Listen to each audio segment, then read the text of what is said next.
Eu faço arte para suportar a emoção que a vida me causa, a ternura que a vida me causa. Eu faço arte para desabafar isso, né? Então eu tenho um contato com a afetividade intenso, passional e que pode se tornar problemático se eu não puder desabafar. E que pode se tornar frio pelo meu medo de me comover demais, né? Graças a Deus eu encontrei pessoas muito bacanas que me apoiaram nisso na minha vida, mas eu faço arte para desabafar a minha emoção, para aguentar a minha emoção.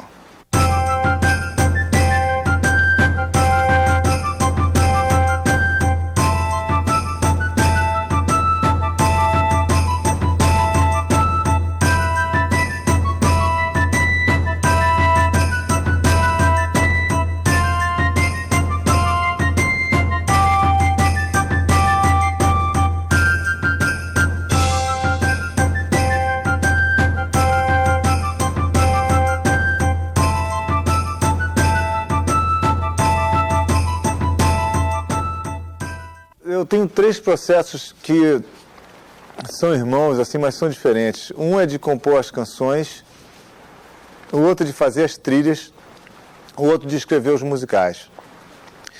Para fazer as canções é um processo que eu diria mais natural, espontâneo. A canção brota, de uma ideia já vem a música com a letra junto. No caso das trilhas, eu recebo alguma encomenda, eu faço trilha para telejornal, para balé, para teatro, para cinema, para televisão, e recebo aquilo e leio e fico tentando corresponder à expectativa daquele diretor. Aí é um processo muito mais de serviço. O meu maior empenho é que o diretor que me pediu aquilo fique satisfeito. E o processo de escrever musicais é um processo interessante. Eu sempre parto de um fato que aconteceu,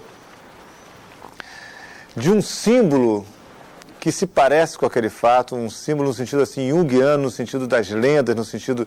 Porque eu tenho uma grande paixão pela maneira medieval de se contar histórias e acabo misturando com coisas que eu invento. Então, nenhum espetáculo que eu escrevi é autobiográfico no sentido inteiro e nenhum deixa de ser. São esses 3 processos, eu acho.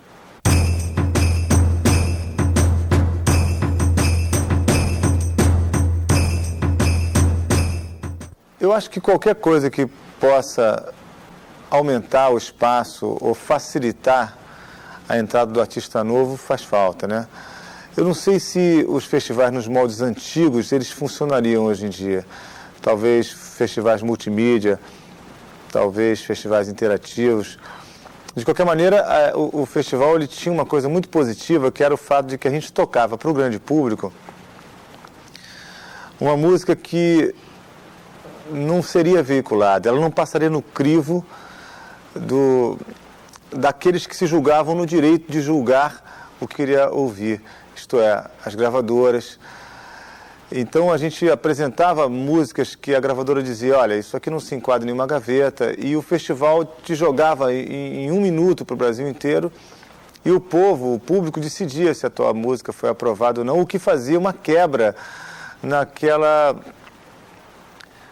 parede de coisa pré-estabelecida do que estava funcionando ou não. Porque muitas vezes é uma espécie de ilusão do que está funcionando. Porque o que as pessoas escrevem como sendo o não arriscado vem muito do fato de não poderem arriscar. Quer dizer, a indústria vive um problema muito sério, porque ela precisa arriscar para se renovar, ela não pode se arriscar porque ela não pode ter prejuízo. O festival quebrava isso. Num determinado momento em que o samba não estava na moda, ele podia fazer sucesso, você podia jogar um baião na época do rock e vice-versa. E muitas músicas que o Brasil inteiro conhece seriam, com certeza, recusadas pelas gravadoras e pelas rádios, se não fossem os festivais. Nesse sentido, eles foram muito positivos.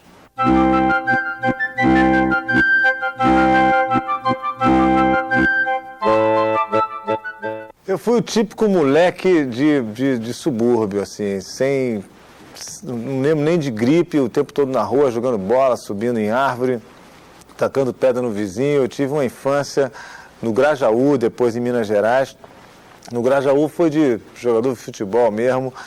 e de moleque, e depois em Minas Gerais já foi aquela coisa de sair correndo pelas serras, pelas matas, pelos rios ali, que ali é um prato cheio para isso. Eu fui uma criança tipicamente criança mesmo, no sentido levado da palavra.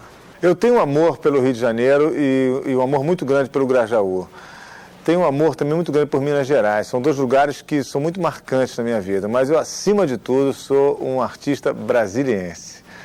Eu acho que ter morado em Brasília decidiu a minha vida e decidiu toda a minha obra, no sentido teatral, musical, trilhas, canções, o comportamento. Para mim, eu sou um fruto de Brasília.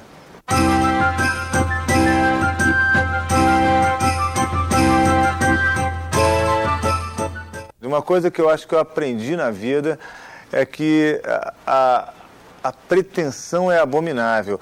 E mesmo desculpando a minha pretensão de jovem, tem uma frase do Picasso que é maravilhosa, que ele fala que o maior orgulho dele aos 80 era saber metade das coisas que ele pensou que sabia aos 20, né? Então, eu realmente acho que existe uma coisa desculpável, porque eu era um jovem que queria fazer tudo, mas a vida e algumas pessoas, como o Ziraldo, por exemplo, me ensinaram que não existe nada que você leve mais do que o afeto, que a doçura, do que a compreensão. E eu justificava a minha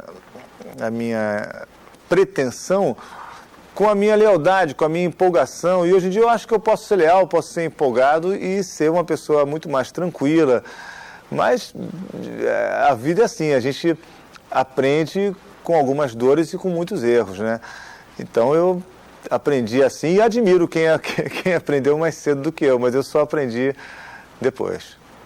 Tem uma frase de um compositor de Brasília, que é um cara muito zen, muito interessante, faz um trabalho bonito com criança de rua, que ele fala: tu és pó e ao pó reverteres, mas em verdade é só isso que queres.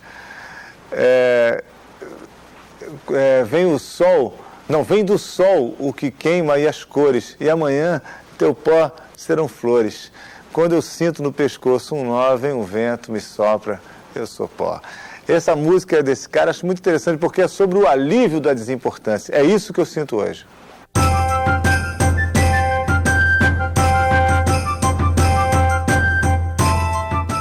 Eu não tenho nenhum conceito assim sobre ser independente, nem sobre não ser independente que me guie.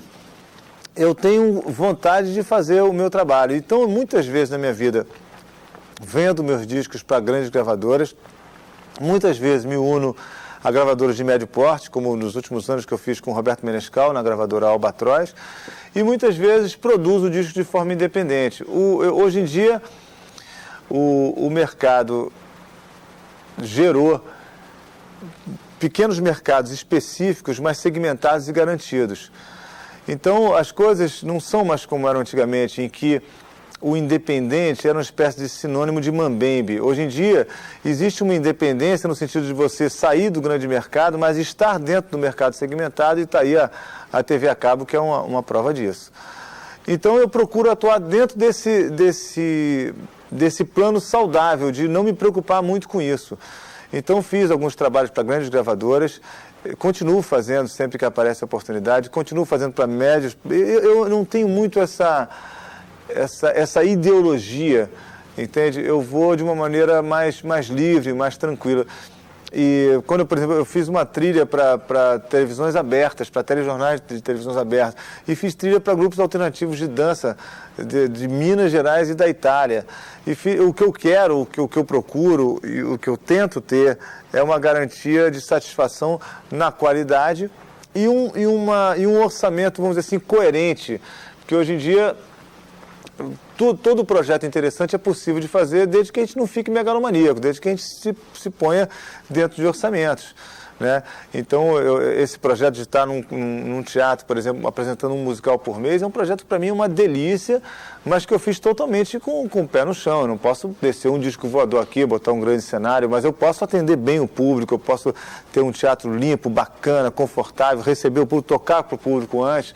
Então, eu quero mais me adequar do que ter uma ideologia, em termos de ser ou não ser um artista independente das grandes gravadoras.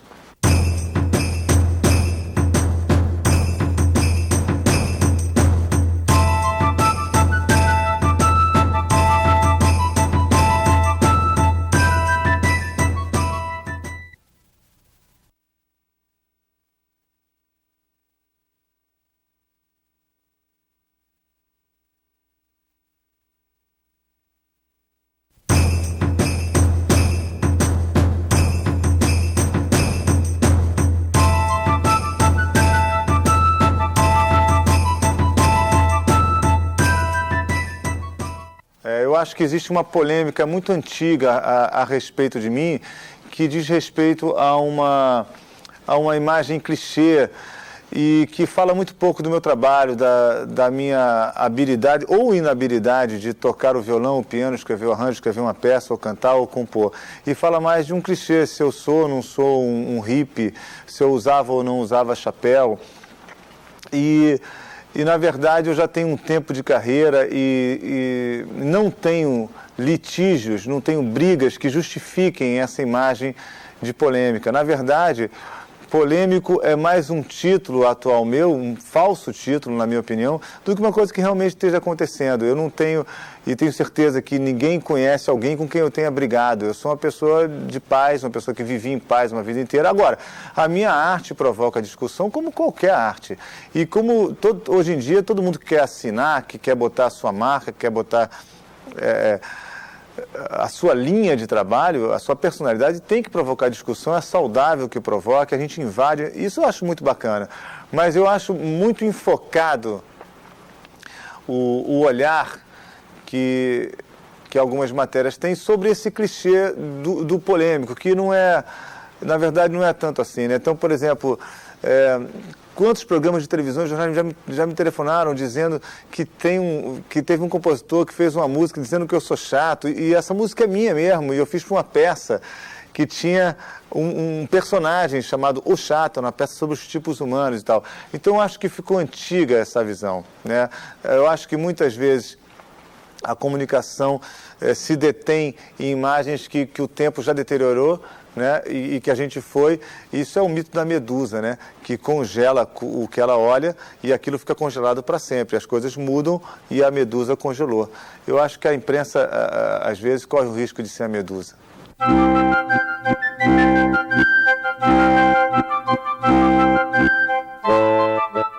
Eu sempre oscilei entre uma insegurança brutal e uma euforia que me dava a sensação de que eu podia tudo. E isso entrou em todas as áreas da minha vida. Então eu sempre vivi de ressacas e ebulições. Então eu não tenho uma característica em relação a ser aprovado, a necessidade de ser aprovado, ou a confiança de ser aprovado, que se mantenha constante. Isso oscila. Se eu estou criando um musical ou uma música, ou numa época que eu estou eufórico, eu acho que as pessoas gostam de mim e que eu vou dar certo e que eu vou ser aprovado. E se eu não estou, eu parto para outro extremo com uma violência, com uma velocidade absurda. Então, em relação à tua pergunta, quer dizer, em relação à minha relação com a mulher, isso sempre aconteceu também, né? Então, eu nunca me percebi uma pessoa aprovada ou desaprovada, e sim uma pessoa que tem fases de aprovação e de desaprovação de acordo com a minha própria euforia e depressão, que ela é de uma velocidade absurda no mesmo dia. Eu, inclusive, não vivi de uma maneira nítida, por exemplo, os meus altos e baixos como artista, porque os meus altos e baixos como temperamento, quer dizer, claro, eu estou longe de ser um psicótico maníaco depressivo, mas eu sou um neurótico maníaco depressivo. Numa mesma manhã, eu vou da extrema euforia para uma depressão de não conseguir levantar o braço, e isso aconteceu uma vida inteira, e muitas pessoas me julgaram ou me conceituaram olhando uma dessas fases, um desses momentos, né? Então eu sinto que as pessoas têm uma visão que não é de uma fase minha, e sim de uma face minha, que oscila diariamente.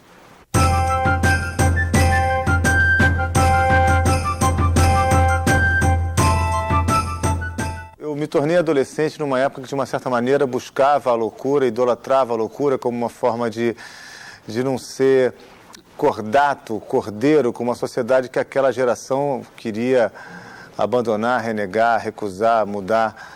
E eu convivia com pessoas que eram brilhantes, mas que eram muito malucas. E eu tinha medo, não porque eu achasse que eu era brilhante, mas porque eu achava que eu era maluco. Então a droga sempre me deixou com o pé atrás, e eu tive uma recusa muito forte em relação a ela. Depois eu tive isso por consciência de que ela é parte de uma indústria programada para vender um clichê de liberdade, que absolutamente não traz liberdade nenhuma.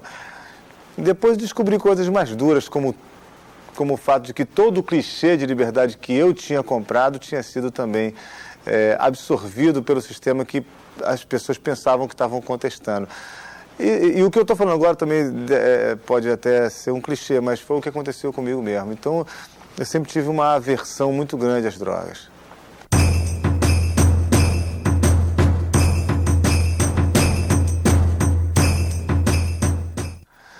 Olha, eu tenho uma crença religiosa muito esculhambada, mas eu acredito que existem mistérios que não só a gente não conhece, mas que também, se alguém contasse para a gente não teria inteligência para compreender. Eu acho que a lógica humana é limitada para conceituar, diagnosticar os mistérios da existência. Eu quero dizer o seguinte, que não só a gente não sabe tudo, como nem se contassem para a gente entenderia. E tem um poema do Fernando Pessoa que é ótimo nisso que ele fala: eu não acredito em Deus, porque se Deus quisesse que eu acreditasse nele, batia na minha porta e falava: ei, camarada, acredita em mim. Mas se você me disser que Deus são as árvores, o vento, as folhas, a chuva, então eu acredito em Deus, mas vou chamá-lo de árvores, vento, folhas, chuva. Então eu acredito numa religiosidade que seja uma reverência a mistérios, mas que quando são explicados, eu prefiro que seja pela ciência. Eu prefiro que eles sejam explicados pela luz de uma lógica cartesiana e prefiro reverenciá-los sem que essa lógica interfira na minha empolgação de um ser pequeno deslumbrado com a enorme transcendência das coisas.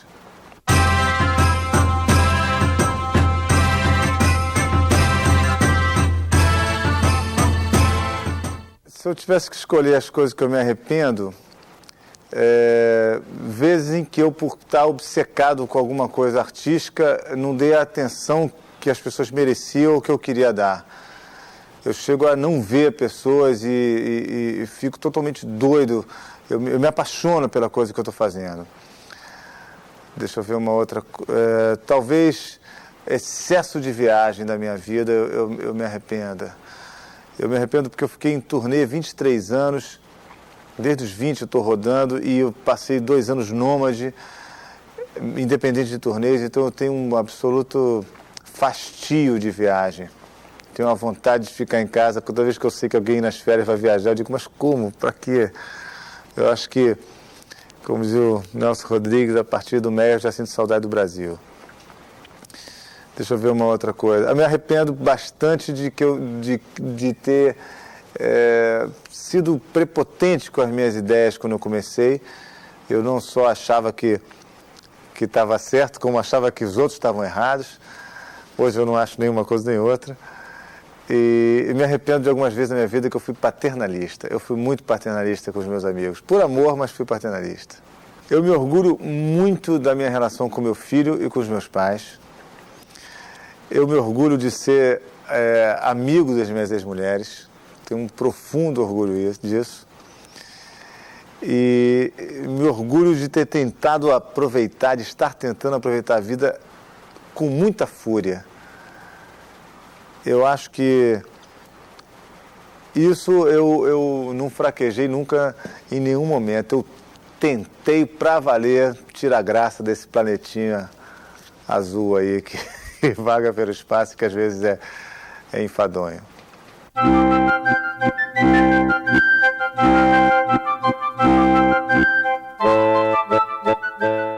Eu acho muito difícil definir uma filosofia de vida, mas o que eu tento buscar é uma coisa que não é católica nem zen, não é judaico-cristã nem budista. Eu vou explicar por que isso. Não é judaico-cristã no sentido que eu fujo da culpa de ser feliz. Eu quero mesmo ser feliz, eu quero mesmo uma paixão, eu quero me apaixonar ainda algumas vezes na minha vida. A gente vai ficando seletivo, mas eu quero a paixão. E não é budista na medida que eu não acredito na coisa de você parar de sofrer porque parou de desejar. Embora eu tenha muita simpatia pela religião judaico-cristã no que ela prega de amor, e muita simpatia pela religião budista e hinduísta pelo que ela prega também de amor, de desapego. Eu tenho simpatia e gosto disso, mas eu sou muito mais interessado no fato de que a vida vale a pena mesmo com riscos. E a minha filosofia de vida é que dentro de um padrão de bom senso e sem atropelar os outros, eu quero esses riscos aí.